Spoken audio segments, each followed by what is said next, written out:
नमस्कार, मैं हूं सौरभ त्रिपाठी। आप देख रहे हैं इंडिया न्यूज हरियाणा। 22 जिले 22 खबर में आप सभी का बहुत बहुत स्वागत है, अभिनंदन है। बुलेटिन की शुरुआत करते हैं।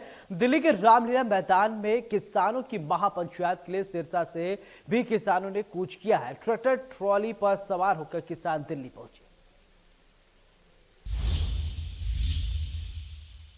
किसानों ने एक बार फिर से भाजपा सरकार के खिलाफ मोर्चा खोल दिया है। दरअसल पिछले साल किसानों के आंदोलन के दौरान जो मामले दर्ज किए गए थे उसको रद्द करवाने की मांग को लेकर आज एक बार फिर से पूरे देश भर से किसान संगठन दिल्ली कूच कर चुके हैं और दिल्ली के रामलीला ग्राउंड में किसानों ने अपना विरोध प्रदर्शन भी केंद्र सरकार के खिलाफ शुरू कर दिया है। आपको बता दें कि किसानों की मांगे तो कई हैं, लेकिन एमएसपी पर फसलों की बिक्री करवाने की मांग भी उनकी मुख्य है और केंद्र सरकार से लगातार जो किसानों का जो आंदोलन है वो लगातार चलता रहा है। हालांकि पिछले साल प्रधानमंत्री नरेंद्र मोदी ने तीनों कृषि कानूनों को रद्द करने का ऐलान किया था, लेकिन उसके बावजूद भी किसानों की काफी मांगे थी केंद्र सरकार और हरियाणा सरकार से, जिसे पूरा करवाने के लिए लगातार किसान विरोध प्रदर्शन कर रहे हैं। आज भी सिरसा जिला से काफी संख्या में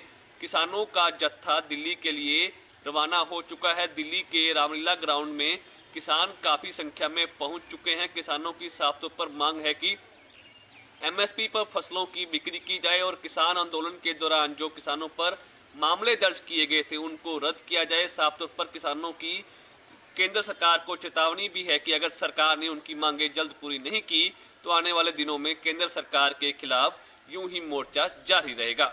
सिरसा से विजय कुमार, इंडिया न्यूज हरियाणा। कांग्रेस के हाथ से हाथ जोड़ो अभियान के तहत गन्नौर विधानसभा के गांव में पूर्व विधानसभा अध्यक्ष कुलदीप शर्मा ने ग्रामीणों से संवाद किया और सरकार की नाकामियों को बताया। और इस दौरान कुलदीप शर्मा ने कहा कि भ्रष्टाचार लगातार बढ़ता ही जा रहा है, आए दिन लोगों की गिरफ्तारियां हो रही हैं। साथ ही कहा कि मोदी सरकार ने किसानों की आय दोगुनी करने की बात कही थी, लेकिन किसानों की आय बढ़ी है। कुलदीप शर्मा ने कहा कि अब तक 32 पेपर लीक हो चुके हैं, इससे बेरोजगारी बढ़ रही है। युवा मेहनत करके पेपर देते हैं लेकिन पेपर लीक हो जाते हैं। खासकर जो हमारे गरीब लोग हैं, पिछड़े वर्ग के लोग हैं, महंगाई ने उनकी कमर तोड़ दी और आरक्षण पर जिस प्रकार से ये नौकरियों को कॉन्ट्रैक्ट बेसिस पे दिया जा रहा है उसमें कोई आरक्षण नहीं है। तो मैं समझता हूं कि कॉन्ट्रैक्ट बेसिस पर नौकरी देकर आरक्षण को समाप्त करने की भारतीय जनता पार्टी की जो शैली है उसको वो आगे बढ़ा रहे हैं। तो हमारा जो गरीब वर्ग है जिसको एक हिस्सा मिलता था संविधान द्वारा गारंटीड, वो हिस्सा अब खत्म हो चुका है। तो इसलिए उन वर्गों में बड़ा रोष है। महंगाई सबसे ज्यादा गरीब की कमर तोड़ती। किसान को वायदा किया गया था कि उसकी आमदनी दुगनी कर दी जाएगी, अब आमदनी तो 2022 में दुगनी कर ली। यहाँ सरसों की कीमत दाम पूरे नहीं मिले, कल से परसों से खरीद शुरू की है, आड़तियों की हड़ताल चल रही है। तो एक सारा मामला जो है, कहीं परिवार पहचान पत्र के नाम पर पेंशन काट दी गई हैं, कहीं राशन कार्ड काट दिए गए हैं। गरीब जाए तो कहाँ जाए। तो आज हम अभियान के थ्रू लोगों की भावनाएं भी जान रहे हैं और अपनी पार्टी।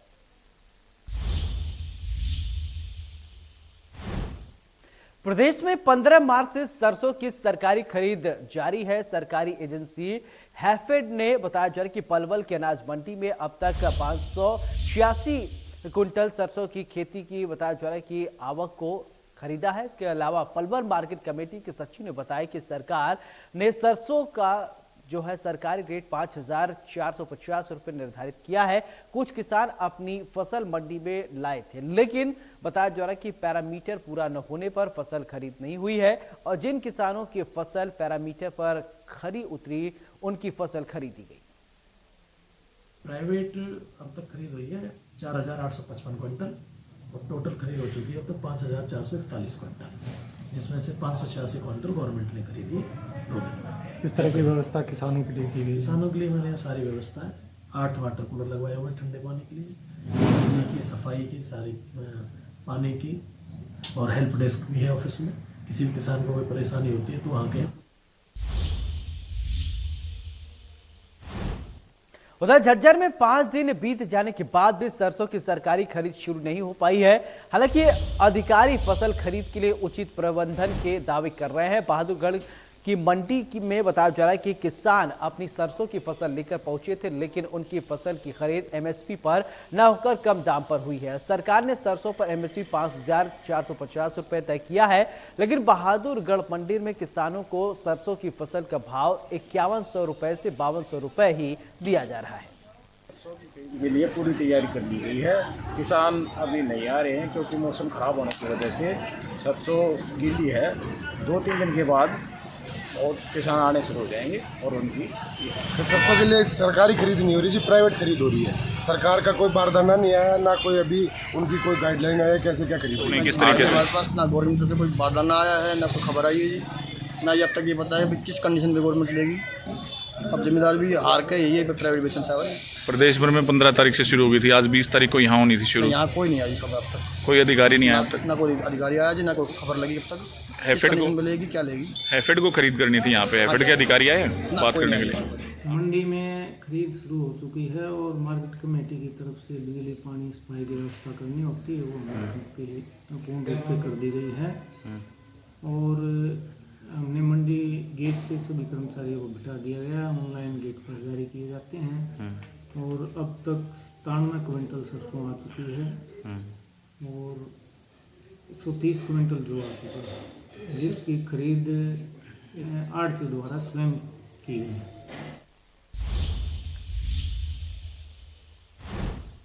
करनाल के जिला सचिवालय में हरियाणा सर्व कर्मचारी संघ के सदस्यों ने अपनी मांग को लेकर प्रदर्शन किया और मुख्यमंत्री के नाम तहसीलदार को मांग पत्र सौंपा। प्रदर्शनकारियों ने बताया कि पिछले लंबे समय से हरियाणा सर्व कर्मचारी संघ का अपने मांग को लेकर सरकार के साथ गतिरोध बना हुआ है, लेकिन समस्या का समाधान के लिए कोई कदम नहीं उठाया गया है, जिसको लेकर कर्मचारियों में भारी रोष है। हरियाणा सर्व कर्मचारी संघ के जिला प्रधान सुशील गुर्जर ने कहा कि सभी कच्चे कर्मचारियों को पक्का किया जाए और खाली पड़े पदों पर स्थायी भर्ती हो, निजीकरण पर रोक लगे, सार्वजनिक विभागों का विस्तार किया जाए, कोरोना काल का रुका हुआ महंगाई भत्ता ब्याज सहित दिया जाए, साथ ही वर्तमान महंगाई भत्ता 35% किया जाए। कर्मचारियों ने चेतावनी देते हुए कहा कि अगर उनकी मांगे पूरी नहीं हुई तो 28 मई को प्रदेश भर के कर्मचारी जींद में विशाल रैली करके आर पार के आंदोलन का ऐलान कर देंगे।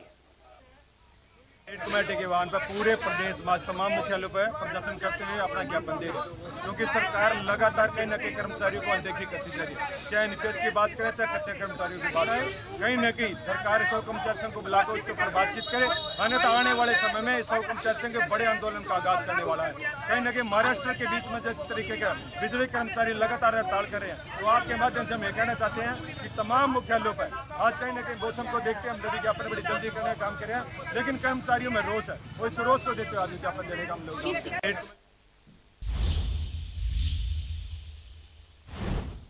उधर फरीदाबाद में बिल्डर की मनमानी से परेशान लोगों ने प्रशासन और बिल्डर के खिलाफ प्रदर्शन किया। दरअसल सेक्टर 80 में अंसल बिल्डर ने अंसल क्राउन हाइट नाम से प्रोजेक्ट शुरू किया है और करीब 15 साल पहले बिल्डर ने फ्लैट्स बेचने शुरू किए थे। अब बताया जा रहा है कि बनते हुए फ्लैट्स दिखाकर लोगों से 90 से 95% तक पैसे ले लिए थे। इसके बाद तो कई साल तक बिल्डर लोगों को बरगलाता रहा और बाद में फ्लैट देने से मना कर दिया। इसके बाद लोगों ने बिल्डर के खिलाफ थाने में केस दर्ज कराया है। इसके साथ ही हरेरा में भी एसोसिएशन ने केस भेजा है और बताया जा रहा है कि वहां भी इसकी सुनवाई नहीं हो सकी है। लोगों को बताया जा रहा है कि अब न तो घर मिल पा रहा है और न ही उनके लिए मेहनत की कमाई वापस मिल पा रही है। इससे नाराज होकर लोगों ने अब चेतावनी देते हुए कहा कि अगर सुनवाई नहीं होती तो वो आमरण अनशन पर बैठ जाएंगे।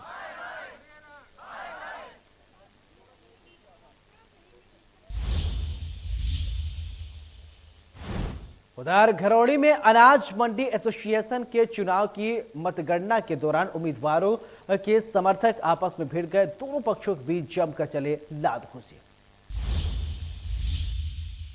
घरौंडा अनाज मंडी एसोसिएशन के आज चुनाव थे।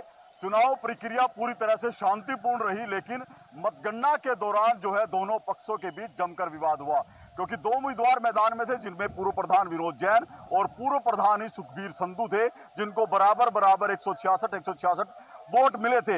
एक वोट जिसको लेकर ये आरोप लगाए गए कि वोट कैंसिल है या नहीं, इसको लेकर तकरार हुई थी। लेकिन धीरे धीरे विवाद पूरी तरह से बढ़ गया और मतगणना केंद्र के अंदर ही जमकर लात घुसे चले हैं, एक दूसरे पर हमला हुआ है। कहीं ना कहीं आरोप लग रहे हैं कि जबरन तरीके से जो है वोट को हथियाने की, खींचने की कोशिश जो है की जा रही थी। आप तस्वीरों में देख सकते हैं कि पुलिस बल यहां पर मौके पर पहुंचा, क्योंकि जिस तरह से मंडी चुनाव के अंदर ये पूरा विवाद हुआ था, तो कहीं ना कहीं अपने आप बड़े सवाल उठ रहे हैं कि आखिर व्यापारियों के बीच जब इस तरह का चुनाव था और ऐसी स्थिति बनती है कि मारपीट हो जाती है मतगणना केंद्र के अंदर ही और विवाद इतना बड़ा रूप ले जाता है। खुद डीएसपी मनोज कुमार दलबल के साथ यहां मौके पर पहुंचे हैं, स्थिति को संभालने का प्रयास किया जा रहा है। कुछ लोगों को हिरासत में भी लिया गया है जिनके ऊपर यह आरोप थे कि वो मारपीट में संलिप्त है या वो माहौल बिगाड़ना चाहते थे। अब ये पूरी जो मंडी एसोसिएशन है, मंडी के आड़ती है, वो यहां पर मौजूद है। पुलिस यहां पर आ चुकी है और मामले की जो है वो छानबीन की जा रही है। करनाल से महेंद्र सिंह, इंडिया न्यूज हरियाणा। उधर गुरुग्राम स्थित खेड़की दौला टोल प्लाजा एक बार फिर से विवादों में है। टोल प्लाजा पर तैनात टोल कर्मियों ने दिल्ली यूनिवर्सिटी के छात्र के साथ मारपीट की है। छात्रों का आरोप है कि टोल के बैरियर बूम से कार टकराने पर बताया जा रहा है कि बुरी तरीके से पीटा गया है। मारपीट में घायल छात्रों को इलाज के लिए अस्पताल में भर्ती करवाया गया।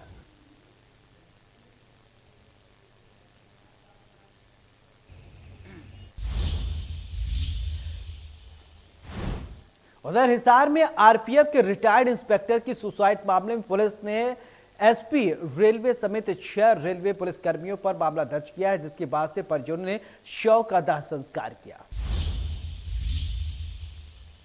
गांव बिचपुरी के अंदर रिटायर्ड रेलवे के इंस्पेक्टर सुसाइड मामले में अंबाला की एसपी संगीता कालिया समेत 6 लोगों पर पुलिस ने मामला दर्ज कर लिया है और मामला दर्ज होने के बाद गांव बिचपुरी के और रघुवीर सिंह के परिजनों ने आज इंस्पेक्टर रघुवीर सिंह का पूरे मान सम्मान के अंदर गांव बिचपुरी के अंदर अंतिम संस्कार किया गया है।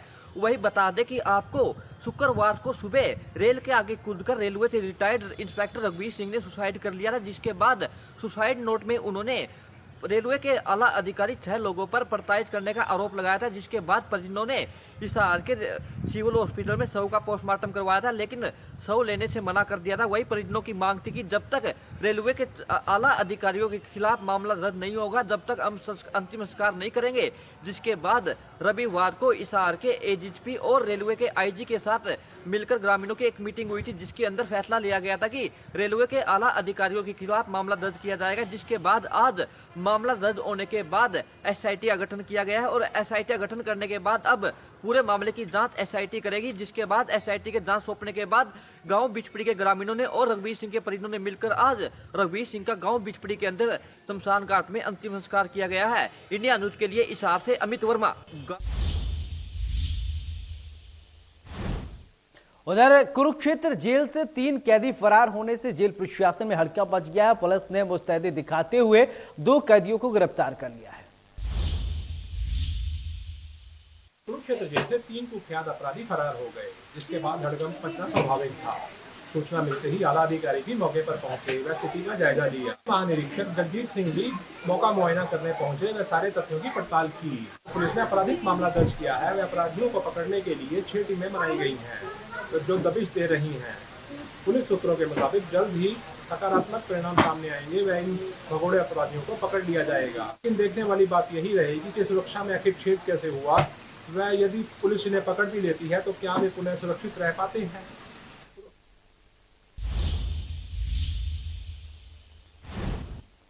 उधर अंबाला विजिलेंस ने रिश्वत के आरोप में पुलिस चौकी प्रभारी को गिरफ्तार किया है। साथ ही उनके दलाल अनिल को भी रंगे हाथों रिश्वत लेते हुए काबू किया है। शिकायतकर्ता का कहना है कि बलदेव नगर चौकी प्रभारी एसआई समरजीत ने युवक को शराब के मामले में धारा 120B लगाकर झूठे केस में फंसाने की धमकी दी थी और इसके दौरान एसआई ने 20,000 रुपए की डिमांड की थी। 10,000 रुपए में आपसी सहमति बनी थी। ये ना एक लड़का है मेरी गली का, उसको शराब के केस में पकड़ा था इन्होंने, तो उससे मेरे पता नहीं मेरा नाम लिखवा लिया बयानों में, क्या किया क्या नहीं। तो मैंने इनसे पूछा था, मैं कहा जी मेरा नाम क्यों लिया। कह रहा जी एक मेरी गली का लड़का था, वो कहता यार वो सेटिंग करने को कह रहा है ये इंचार्ज। तो मैं क्या मतलब कि किया क्या है, कहता 120B। मैं कह रहा नहीं तो तेरे को अंदर दे दूँगा, 120B लगा के तेरे को अंदर दे दूँगा। तो मैंने कहा फिर कहता मैं तेरी सेटिंग करा देता हूँ। मैं कहा कितने में? कहता 20,000 में। मैं कहा यार 20 तो मेरे पास नहीं होंगे। कहता फिर 10 ही दे दे। मैंने कहा 10 दे देता हूँ। मैंने फिर विजिलेंस में बात करी, इतने में 10,000 रुपये यहाँ पे दिए आके। इन्होंने फिर अभी दे के लड़के के थ्रू उसने दिए, पकड़ लिया दोनों को। रिकॉर्डिंग भी है मेरे पास, सब कुछ है। विजिलेंस हरियाणा के मार्गदर्शन में जो भ्रष्टाचार पर लगाम लगाने के लिए मुहिम चलाई हुई है, उसके अंतर्गत आज अम्बाला में सब इंस्पेक्टर समर्पित चौकी इंचार्ज बलदेव नगर को व उसके दलाल अनित कुमार को 10,000 रुपये की रिश्वत लेते हुए गिरफ्तार। जींद पुलिस ने बाईपास रोड पर नशे की बड़ी खेप पकड़ी है, जो कि फॉर्च्यूनर गाड़ी में राजस्थान से जींद होकर पंजाब ले जाए जा रहे थे। बरामद की गई खेप डोडा पोस्ट बताई जा रही है। पुलिस की एक शख्स को पुलिस ने गिरफ्तार भी किया है, वहीं उसके 3 साथी मौके से फरार बताए जा रहे हैं। पकड़े नशीले पदार्थ की कीमत बाजार में 18 से 20 लाख रुपए बताई जा रही है। ये एक फॉर्च्यूनर गाड़ी थी और जींद की तरफ से आ रही थी और वहाँ एक्सीडेंटरों के साथ नए बस स्टैंड के साथ टक्कर गई। उन्होंने ईआरवी बस स्टैंड फोन कर दिया, ईआरवी मौके पहुँच गई और ईआरवी ने सिविल लाइन को बताया कि ऐसे गाड़ी एक्सीडेंट हो गया है। वहाँ मौके पर सिविल लाइन थाना की पुलिस वहाँ पहुँच गई, जो एक स्विफ्ट गाड़ी से जो गाड़ी एक्सीडेंट हुई उसको टोचन करके ले जा रही थी। पुलिस को देखकर वो गाड़ी का जो टोचन था उसको तोड़कर भाग गए और जिसमें थे 1-2 आदमी बाहर खेतों की तरफ भाग लिए, जिससे हमारी पुलिस पीछे लग ली। पुलिस ने एक को गिरफ्तार कर लिया। उनको वहाँ लाए तो गाड़ी की जो तलाशी ली गई, उसके अंदर काफ़ी अफीम के डोडे हुए, कुछ अफीम कुछ।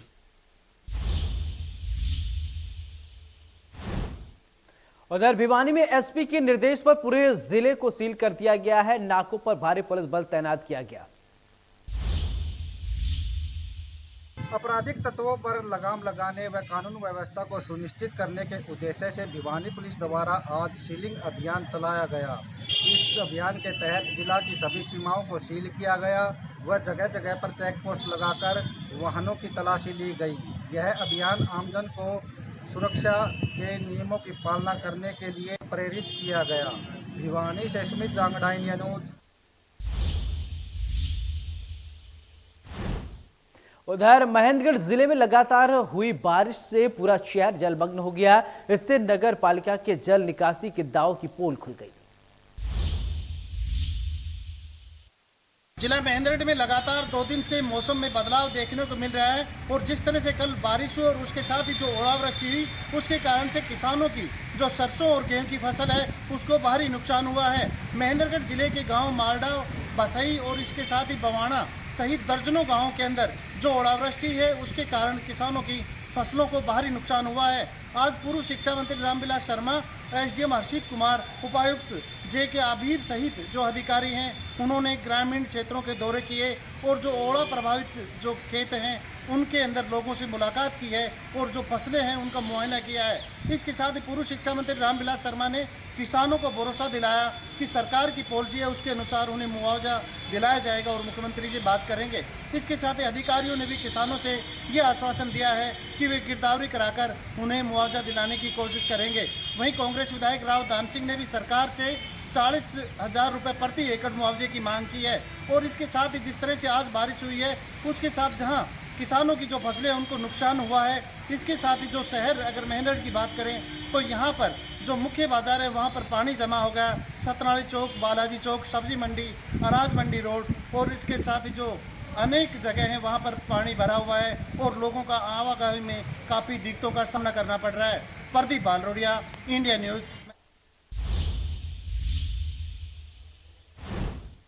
रेवाड़ी में हुई बारिश और भारी ओलावृष्टि से सरसों और गेहूं की फसल को भारी नुकसान हुआ है। ऐसे में किसानों ने जिला सचिवालय पहुंचकर प्रशासन के गिरदवारी कर मुआवजे देने की मांग की है। रविवार को रेवाड़ी में हुई ओलावृष्टि व भारी बरसात के बाद किसानों के चेहरों पर चिंता की लकीरें हैं। इसको लेकर किसान सोमवार को रेवाड़ी जिला सचिवालय पहुंचे और यहां पर मुख्यमंत्री के नाम डीसी को ज्ञापन देकर गिरदावरी व मुआवजे की मांग की। बता दें कि रविवार को हुई बरसात व ओलावृष्टि के बाद काफ़ी मात्रा में जो फसल थी वो कहीं ना कहीं खराब हुई। इसके बाद किसानों में एक कहीं ना कहीं चिंता छाई हुई है। इसको लेकर लगातार किसान चिंता जाहिर कर रहे हैं और कहीं ना कहीं सरकार से गिरदावरी की मांग कर रहे हैं। बता दें कि रेवाड़ी में सरसों व गेहूं की फसल पककर तैयार थी। जैसे ही सरसों की कटाई चल रही थी, कुछ फसल खेत में कटाई के बाद रखी हुई थी, लेकिन ओलावृष्टि के चलते वह बर्बाद हो गई। इसको लेकर ही किसान मुआवजे की बात मांग कर रहे हैं। वहीं डीसी अशोक कुमार गर्ग ने भी सोमवार को तमाम अधिकारियों को निर्देश दिए कि जितनी भी फसल खराब हुई है उसका रिकॉर्ड तैयार किया जाए ताकि किसानों को मुआवजा दिया जा सके। ऐसे में देखना होगा कि कब तक किसानों को इसको लेकर मुआवजा मिलेगा, लेकिन इतना जरूर है कि जिस तरह से कुदरत के कहर से किसानों की फसल बर्बाद हुई, कहीं ना कहीं मुआवजा जल्द से जल्द मिलना जरूरी है ताकि किसानों को राहत मिल सके। रेवाड़ी से अमित विश्वकर्मा, इंडिया न्यूज हरियाणा। रविवार उधर चरखी दादरी में हुई बारिश और ओलावृष्टि से सैकड़ों एकड़ फसल खराब हुए हैं। बताया जा रहा है किसानों ने सरकार से खराब फसलों की मुआवजे की मांग की है। जिला चरखी दादरी में कल सायं तेज बारिश के साथ ओले गिरे। ओले से क्षेत्र के सभी किसानों को नुकसान उठाना पड़ा। इसके कारण सरसों व रवि की फसल जो गेहूं है वो बिल्कुल ख़राब हो गई है। किसान आज मुआवजे की मांग को लेकर लघु सचिवालय पहुंचे। उन्होंने सीटीएम को ज्ञापन सौंपा और कहा कि हमारी फसल बिल्कुल बर्बाद हो चुकी है और जिसमें सब्जी जो टमाटर और हरी मिर्च और जो अन्य सब्जी की फसलें हैं वो भी ख़राब हो चुकी हैं। इसका सरकार संज्ञान लेकर हमें मुआवजा दे, जिसके कारण हमें आर्थिक तंगी से न जूझना पड़े। चरखी दादरी से इंडिया न्यूज़ के लिए। और इसी के साथ 22 जिले 22 खबर में मेरे साथ फिलहाल इतने। नमस्कार।